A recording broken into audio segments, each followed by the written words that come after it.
I enjoy the journey through the book, and getting things together. And main desire is that something I say, something that's said here today, that you can take home with you. I'm not going to get into the 12 books of Jewish history or 17 books of prophecy. I'm not going to get into some things that are so heavy and some things that just stir up different opinions. What I want to do is speak straight and plain, just as plain as the book is written.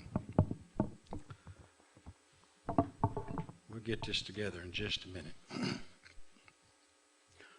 I want to read something, and then we'll comment on it. Without a doubt, this book, from cover to cover, tells us that your actions, your opinions, your motives, everything depends upon your relationship with God. And he makes a dividing line between the two. You don't have a mixture with God. He says, if you're lost, you're lost. If you're saved, you're saved. You're not halfway in, halfway out. He draws a line. He says, I won't even tolerate lukewarmness. He said, I want you to be hot or cold, but don't be halfway in and halfway out. Now it amazed me. I used to think, well, why would he rather us be cold than lukewarm? You think, well, a little bit of God's word, at least you would have a little if you was warm. But I think that what he's saying is, look, it's better not to imagine things about God. Not to live in a world of fantasy. That you really don't know him, but you live in this world of opinions and doctrines and things that people pass on. Don't be in that world. That's the cold world, I believe he's talking about. But I want to read something here, and we're going to talk about the difference. The difference in people's lives. And we have some more people coming in. Good to see you.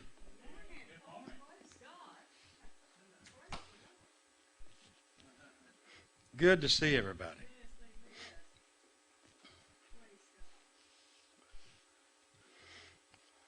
I want to read from the book of Psalms, Psalms 1.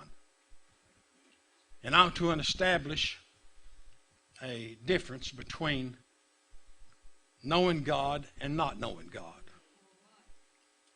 Blessed is the man that walketh not into the counsel of the ungodly, nor standeth in the way of sinners, nor sitteth in the seat of the scornful. For his delight is in the law of the Lord, and in his law doth he meditate day and night. He'd be like a tree planted by the rivers of water that bring forth his fruit in season. His leaf will not wither, and whatsoever he doeth shall prosper. But listen to this. Verse 4, the ungodly are not so, but are like the chaff which a wind driveth away. Therefore the ungodly shall not stand in the judgment, nor sinners in the congregation of the righteous. He draws a distinct line. And he says, you ungodly people, you're not even going to share with the righteous. You're not going to be with the righteous in any way. You're going to be totally separated in the days to come. Now you look at Psalms 1, verse 1. It says, happy or blessed or happy is the man that walketh not in the counsel of the ungodly. Now, the word counsel means to take advice from. Take instruction from. We're told definitely we are not to go out to the world and let them interpret this book for us. For one thing, never let that happen.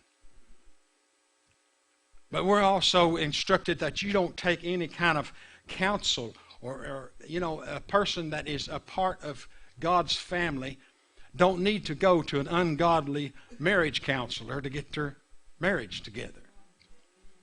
If the man is not, if what he believes is not based on this book and godly principles, he can't help you. So that's only one example. That works for in your business or your home or anything. You don't take counsel from the ungodly. Nor standeth in the way of sinners. To stand in the way means to, we could say, well, hang around with,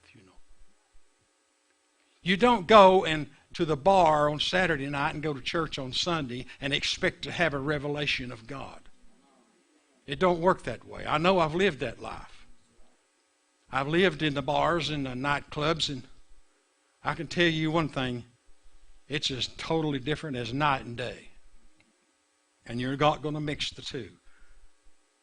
But to stand in the way of sinners means to keep company.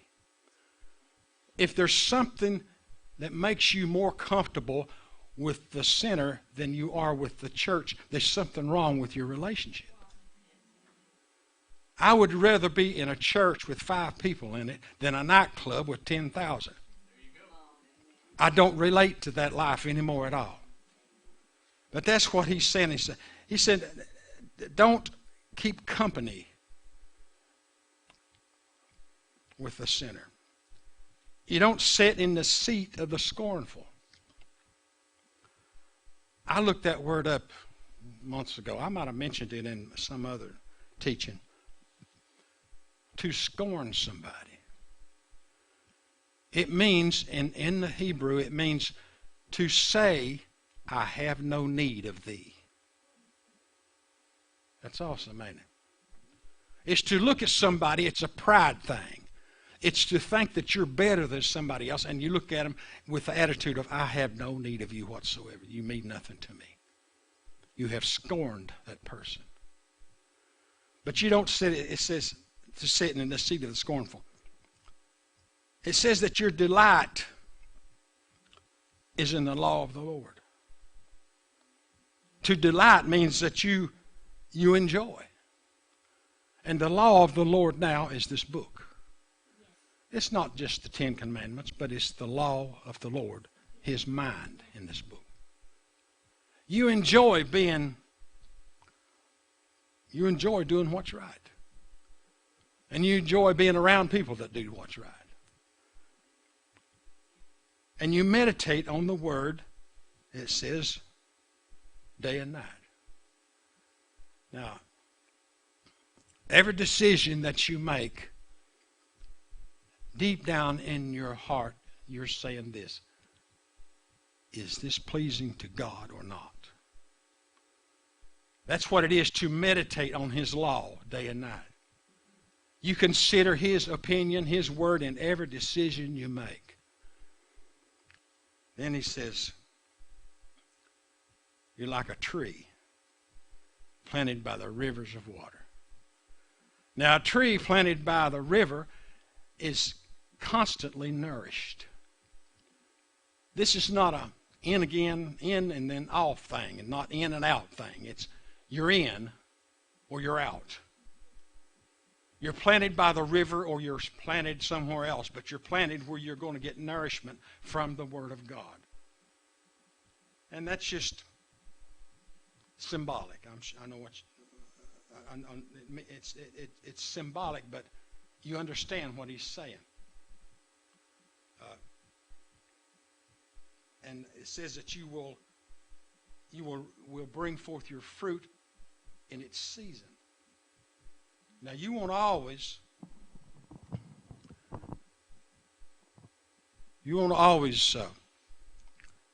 see the things return to you, but it will return in a given time. When you sow a seed of any kind in another person's life or in your family or anything, in this church even, you may not see the instant result, but down the line somewhere that seed will take root. And it says that it will bring forth fruit in its season. Now, it says that the leaf will not wither. That means that there's nothing that is going to change the life in this tree. There's nothing from the outside. Like if you see a tree out here and once a year the leaves turn brown and they fall off. They wither and they fall off. But he says in this spiritual tree that don't happen. It's not affected by the surroundings. Nothing causes the leaf to wither. Nothing will take the life out of the tree, is what he's saying. Then he says that everything he doeth shall prosper. And we've talked about the word prosper a few months ago. I think I mentioned it in something I was teaching. We always link it to money, don't we? It's a natural thing because that is our barter system. We depend on money to pay bills and things like that, and we link it to money.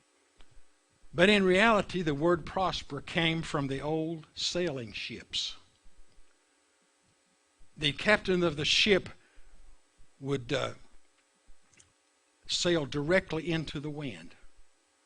And you may think, well, that's impossible, but what they would do, they would go to the left and then to the right, and to the left and to the right. The whole time, it seems like they're making very little progress, but they are prospering. That's what it's called when it says that you are prospering against adversary or against resistance. So that's what this word means. It could mean money and position. It could mean a lot of things. But the truth is that you will prosper if you're doing these other things. Whatsoever you do, it says, will prosper. Now, we have got a problem.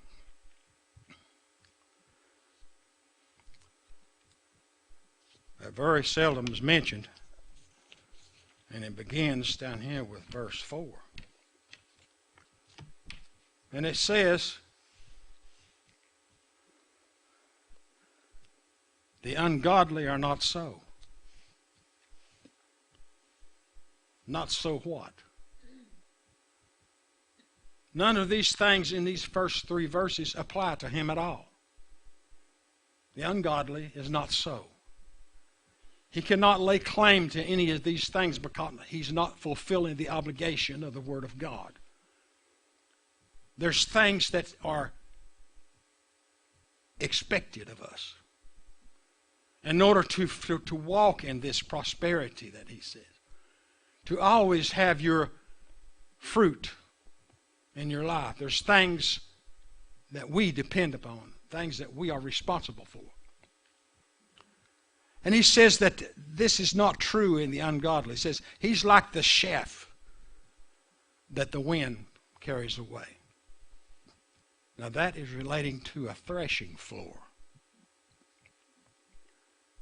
They would sometimes they would build one out of wood, but most of the time they would just dig a big hole in the ground like a bowl shaped.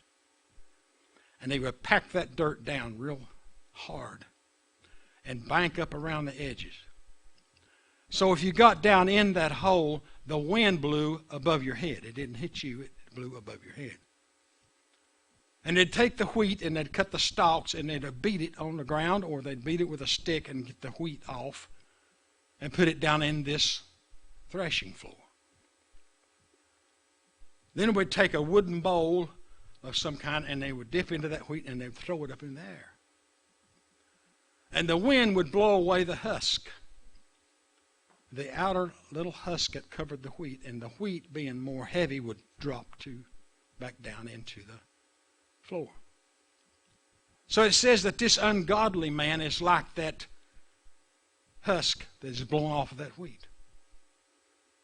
It has no value whatsoever. The wind just carries it away, and eventually it will rot and go into the ground, and you won't think no more about it. It has no purpose at all. I don't know if there's any purpose I found in the Bible for the husk of the wheat. It will blow away, and that's what he says this man is like. But he says that he will not stand in the judgment. Now that would be a contrary to other scriptures, because it says that every man is going to stand before God to give an account of the things he's done in the flesh. Every man is going to be judged. So what does he mean? He said he will not stand in the judgment. It don't mean that he won't be judged. It means that he don't have anything to stand on as he's judged, because he has not committed himself to any of these other things like the righteous. So he stands before God totally without any grounds. You've heard it before, if you go into a court and they say you don't have any proof of your innocence, they'll say you don't have a leg to stand on. You don't stand before this judge. It's so obvious that you're guilty. So that's the problem this man has. He has no good works, no confession, nothing that he can bring before the judge and stand before him. Then he says that he will not be gathered with the righteous. He won't be taken to the same place as the righteous. When a man dies in a lost condition, you won't see him again. Some people think you never even have thoughts of him again. I don't know. But anyway, he will be separated totally from the righteous. Now that's an awesome thing to think about. As a matter of fact, it's the most important thing in the world, is the redemption of a man's soul.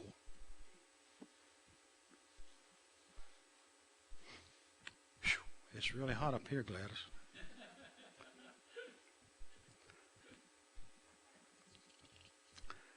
But in Matthew 25, I want to read a little bit here, and it's the same thoughts, the very same thoughts. Now look what it says. It says,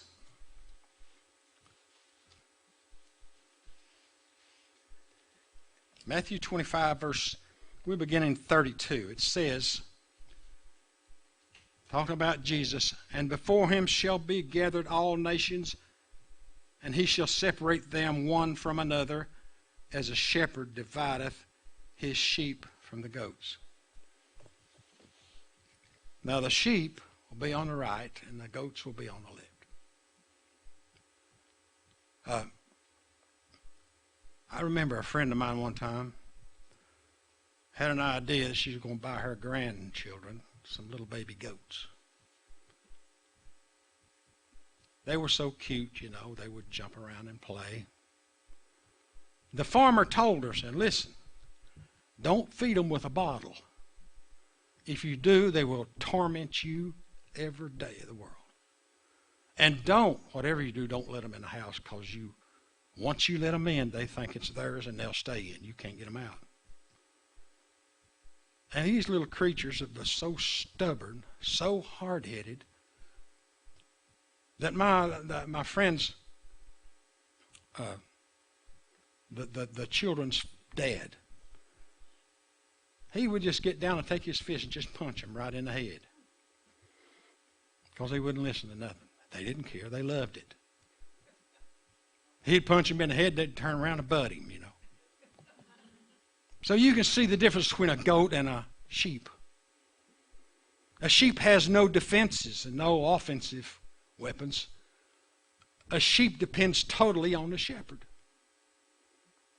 So that's what Jesus is doing. He's saying, I am separating the goats, which want to do everything their way, stubborn and hard-headed. You can't deal with them. You can't teach them. You can't tell them anything. I'm separating between them people and the sheep that depend totally on me. Now that's coming in the future. That's coming in the future. It's going to be the most awesome thing. But once he makes that decision, the goat can't jump up and say, I want to be a sheep. I changed my mind. It don't work that way. Well, if there's a sheep that acts like a goat, he's out. If he's stubborn and demands his own way, he's out. If he refuses to depend upon the shepherd, he's out. Because he has the heart of a goat. And sorry to say that churches are full of people like that. And I don't say that really in criticism. I think it's shameful. There's people that actually go to church with a thought in mind of engaging in an argument with somebody. And that's the whole reason they're there. Now, to me, that's a shameful thing to go on in the church. But we have it. But I remember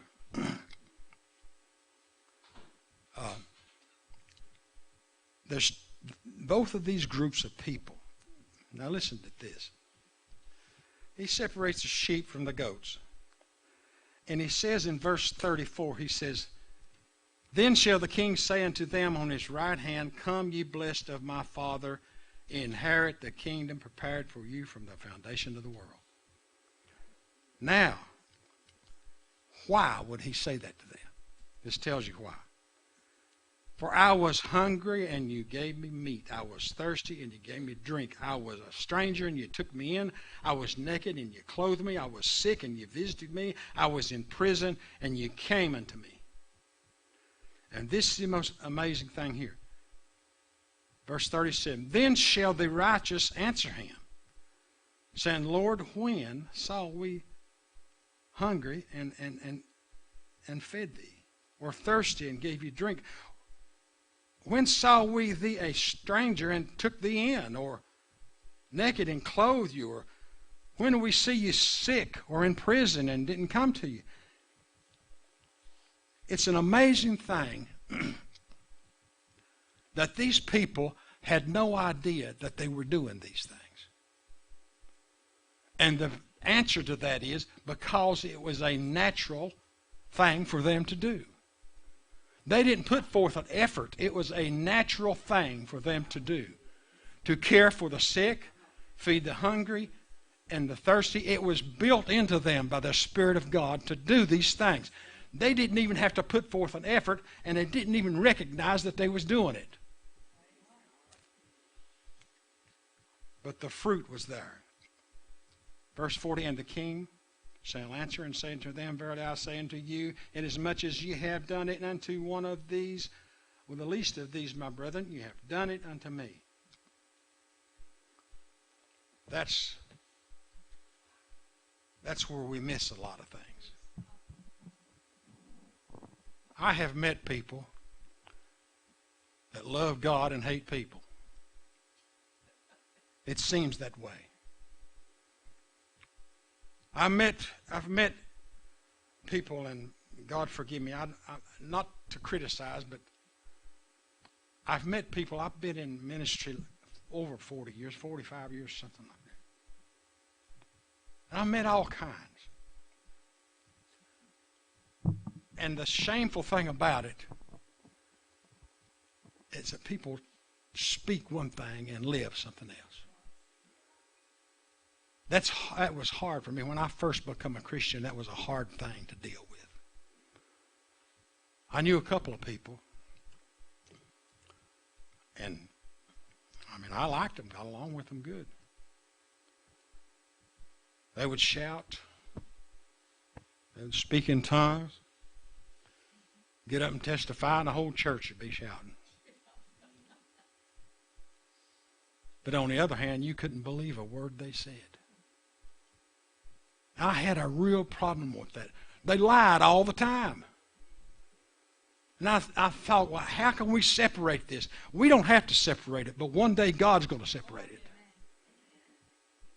This lukewarm stuff, he says, I'll spew it out of my mouth. He says it's better to be out than be halfway in. It's better off that them people go outside that church than to be in that church, everybody knowing that they lie all the time. And they're up speaking in tongues and they're shouting across the front and at the altar praying loud, giving a testimony, even trying to preach a little bit. And I know Gladys has been in this long enough to know. She knows exactly what I'm talking about. We run into a lot of that in music, a lot. Betty Jean never would follow the quartet thing, you know. But every now and then, they would book her and a quartet at the same meeting. Either a church or an auditorium or something. And it just surprised me that the way they talked and the way they done behind stage and how they acted on stage. Not all of them, please don't misunderstand me. Not all of them. There's some good people in the quartets, some good people. But being a new Christian, I had a real struggle with that. And it ought not to be. And I would wonder a lot of times, you know, how does God look at this? There's a difference in making a mistake and telling something that's not true. Or even losing your temper and saying something you wished you had not said. But to constantly do that, constantly, and other people know it, and to be phony, and to stand up before people and sing songs of worship and talk about what Jesus has done in your life. I knew a man, a friend of mine, played bass guitar for him. And I won't mention any names. God have mercy on him. He played a trumpet. And he took the trumpet out and laid it in the parking lot and run over it with a bus. He went into the church and told a sad story and collected money to buy him a new trumpet. Well, you say, well, you know, that's okay. Well, he'd done that in every church he went to. So instead of $400 or $500 for a trumpet, he probably made $4,000 or $5,000 because every church he went to, he told that same story and he used it to replace that trumpet that he had destroyed himself. Now, how does God look at that stuff? It stinks in his nostrils. I heard that. I don't think that he looks at us and sees perfection. But I think he looks at us and expects us to try. He expects a commitment out of us. If you're going to name the name of Christ, depart from iniquity, Paul said. I remember a few years ago, the church was having all this trouble. 1988, I think it was. A lot of different people fell. And sin was in their life, and hopefully they repented, and some of them come back, some didn't. But it was a hard time for the church, 1988. And the normal Christian person was having a real struggle trying to figure all of that out. This person would be up there and have influence over thousands and thousands and thousands. And they would say something that the normal Christian knew by the Spirit of God that it was not true. That was a hard thing to deal with. But when we see this group of people, they was bearing the fruit of the Spirit in their life and had no idea that it was there. Then verse 41, Matthew 25:41. Then shall he say unto them on the left hand, depart from me, you cursed, into everlasting fire, prepared for the devil and his angels. These are one of them. These is one of the scriptures that you don't even want to read. You don't want to read it. and you'd like to get into the Hebrew and the Greek and find words and maybe could explain it a different way, but it's in this book too many times. That's not the only time it's in the book. Some people are going to stand before God and He's going to say, I never knew you. Never had a relationship with you at all. But that's the way these people were. 42. Why? Because I was hungry. You gave me no meat. I was thirsty and you gave me no drink. I was a stranger and you took me not in. Naked and you didn't clothe me. I was sick and in prison and you didn't visit me. And here's the amazing thing. Then shall they also answer him. They answered him the same way this first group did. Lord, when saw we thee hungry, or athirst, or a stranger, or naked, or sick, or in prison, and did not minister to you? Then the same thing. Then shall he answer them, saying, Verily I say unto you, insomuch as you did it not to one of the least of these, you did it not unto me. We don't want to hear that, do we? We don't want to hear that the way we treat people in reality is the way we treat Christ. We don't want to hear that because some people are mean. And we think we have to straighten them out, don't we? But in reality, God has to do that. We can't do it.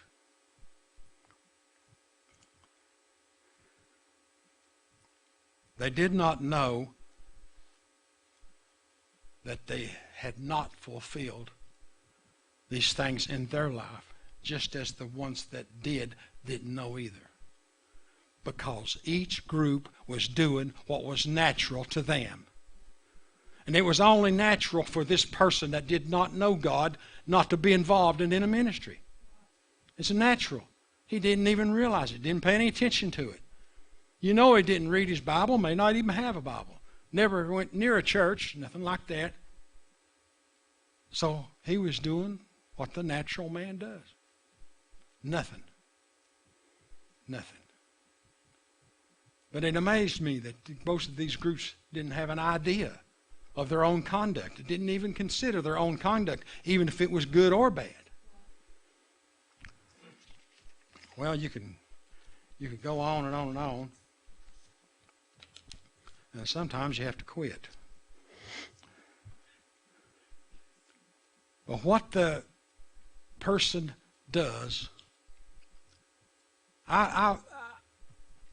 Saturday evening, I had this message kind of together, and I called it your ID, or your identification. And at 4 o'clock this morning, I woke up. You know how that is, don't you?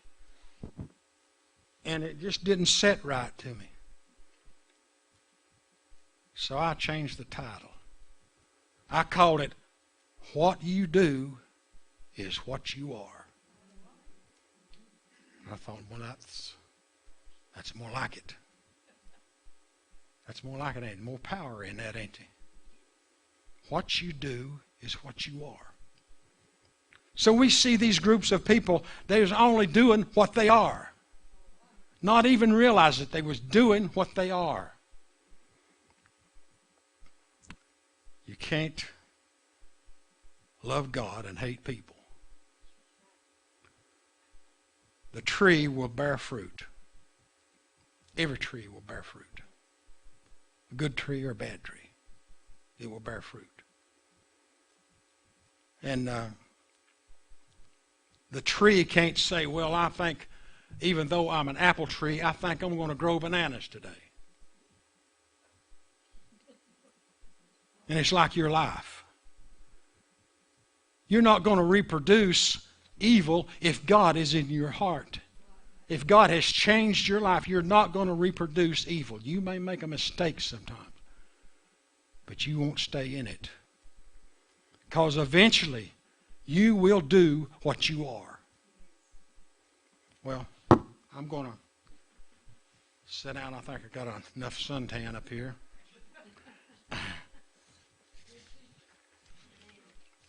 Plain, simple, hopefully to the point, but it gives us something to think about, don't it?